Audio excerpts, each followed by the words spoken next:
एक गांव में एक पुराने मकान के पास एक वृक्ष था।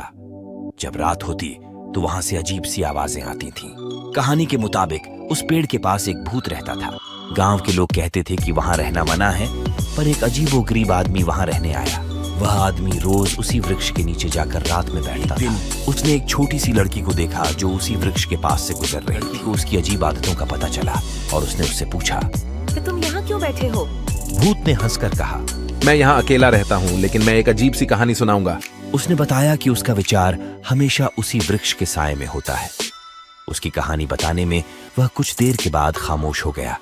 फिर लड़की ने पूछा, और क्या? वह भूत हंसकर बोला, क्या तुम यकीन करोगी कि जब तुम उस वृक्ष के पास सोएंगी तो उसकी पत्तियों की आवाजें सुनाई देंगी? लड़की ने हौसला बढ़ाया और वहां सो गई।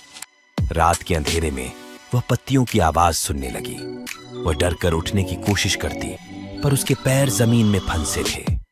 भूत की आवाज उसके कानों में गूंज रही थी, तुमने मेरी कहानी में ध्यान नहीं दिया, अब तुम मेरे साथ हमेशा के लिए रहोगी। और क्या?